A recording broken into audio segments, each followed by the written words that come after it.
Hey, welcome back to this terrific Tuesday edition of Liquid Lunch on Newsmax TV. I'm John Tobacco, and boy, do we have a bunch of breaking news for you.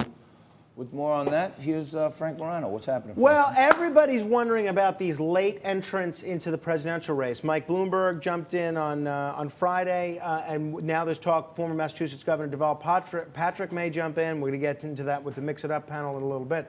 But a lot of people wondering about the big H. Hillary Clinton, is she going to run? Is she not going to run? Well, just moments ago, she spoke with BBC Radio 5 Live host Emma Barnett and said the following: as I say, never say never say never. Let me repeat that, actually. As I say, never say never. I will certainly tell you I'm under enormous pressure from many people to think about it. But as of this moment, sitting here in this studio talking to you, that is absolutely not in my plans. That's like the standard fare for I'm getting ready. Never say never. Right. Many people are pressuring me to think about it. She's in. Well, I'll tell you right now, I would love to see this one. That's the best thing that could happen. I would love to see Clinton, Trump, part 2. A rematch would be great. You know, they always say be careful what you wish for, so you never know. You never know. All right. Well, speaking of President Trump, they should pair her up with Ilhan Omar. Oh boy, that's a ticket that I think Donald Trump would be thrilled with. Speaking of Donald Trump, he is here in New York City right now. He's speaking with the Economic Club of New York. A lot of people wondering what direction we're headed with the economy. Let's go live to the president right now. By more than 3 times the highest estimate that I saw during the campaign. Nobody thought it was even possible to get close to a 7 million number. 2 million was maxed out if you were lucky and if you did a great job. Unemployment has recently achieved the lowest rate in 51 years. African American unemployment, Hispanic American unemployment, and Asian American unemployment have all reached the lowest rates in history. Women's unemployment, the best numbers in 71 years. We expect that number of 71 years, which isn't good compared to the other numbers, is it? But women also will soon be historic, we think. Blue-collar jobs are leading the way in our middle-class boom. We've added 25,000 mining jobs, 128,000 energy jobs, 1.2 million manufacturing and construction jobs, and manufacturing was supposed to be dead in our country. You would need, according to a past administration representative, at the highest level of that past administration, you would need a magic wand to bring back manufacturing jobs. Well, we brought them back, and we brought them back to over 600,000 manufacturing jobs as of today.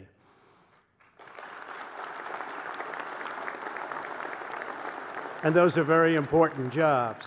Nearly 7 million people have been lifted off, very importantly, food stamps. 7 million people off of food stamps. And we're getting Americans off of welfare and back into the workforce. If you're just tuning in, you're watching President Trump giving a speech Nearly at the Economic Club of New York, saying that they have ended the war on American workers and stopped the assault on American industry. We're going to be carrying as much of this speech as we can. I'm eager to see what he has to say on the trade front and if he's going to be taking any questions. One of the signature Trump lines as he attacks what he called excessive Federal Reserve tightening was, "I'm not president of the world." Some great numbers he touted in there. You got 7 million people off of food stamps, which is huge. 8.5 million people moved out of poverty. So you got about 15.5 million people in just under 3 years that have significantly improved their quality of life under Donald Trump. And they keep talking about how his tax cuts were for the rich. But here's a perfect example of how that trickles down to all and is rising people up to a better place in life. And one bit of breaking news just within the last few minutes. Former South Carolina Governor Mark Sanford has ended his 2020 presidential contest. So I'm ringing the bell because I'm right. I said it was a joke. Another one bites the dust. Let's cut back in and see what Donald Trump's saying at the New York Economic Club. pensions, and college savings accounts for millions and millions of hardworking families.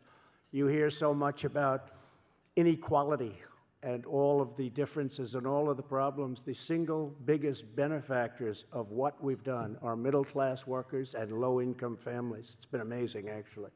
Altogether, we've added nearly $10 trillion of new value to our economy. That's in a short period of time. Remember, I only use numbers from the time of the election because I can't go to January 20th. It's not fair. We picked up tremendous stock market and economic numbers. They actually went wild the day after I won. I think that should be attributed to us, not attributed to somebody else, because it would have gone in the opposite direction. It would have gone in the opposite direction had the other result taken place, which fortunately it didn't. Last year, GDP growth matched the fastest rate in more than a decade, and it was the best of the G7 countries by far, by far.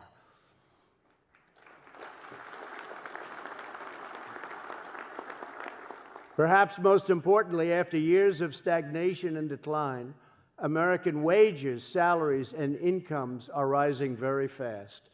Median household income is now at the highest level in the history of our country.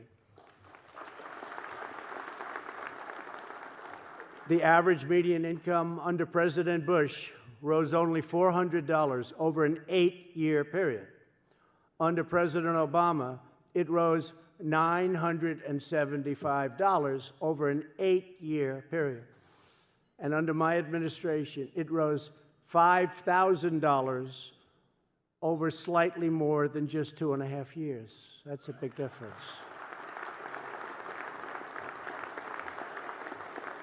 And if you remember, President Obama was paying 0% interest for a long period of time, while we're paying a much higher rate of interest.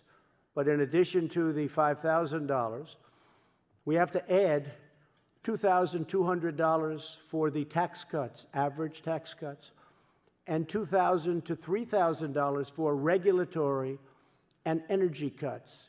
So that would be a total of almost $10,000 versus $400 and versus $975. So that's something. So you have over 8 years, you have $400. Over 8 years, you have $975. Over 2.5 years, we're almost up to 3, but this was done and calculated only as of 2.5, and it's only gone up since then. We're at almost $10,000. Got it. So our consumers, because of this, are in the best shape probably in the history of our country, and I think it's going to be very long-lasting. Very, very So if you're just watching, this is Liquid Lunch on Newsmax TV. Frank Morano here with John Tabacco. You've been watching remarks that President Trump is making live right now here in New York City about the economy. Some pretty interesting remarks. Not as interesting as what this loser, John Bolton, said in a private speech the other day, last week, Oh, my actually. God. Former National Security Advisor, recently fired, thankfully, John Bolton, derided President Donald Trump's daughter and son-in-law during a private speech last week and suggested that his former boss's approach to U.S. policy on Turkey is motivated by personal or financial interests. That's what several people who were present for the remarks told NBC News. You just wait till this guy testifies before Congress. He is going to open up the floodgates. And, of course, he's got a $2 million book deal, John, that, of course, is going to be released. You gotta say some wacky things when you get a book deal. Well, and I'll say this. It's going to be released I'll say that. Give right me $2 million. before the 2020 presidential election. I still want to know what he's hiding in that mustache. But anyway, whopper of a show coming up. We'll keep cutting in on Donald Trump. A couple notables. Median household income, highest in history. About $5,000 up over just 2.5 years, which is huge. I'm going to get into the numbers and get inside the numbers on that a little later. Quick break. Liquid Lunch back at you after this.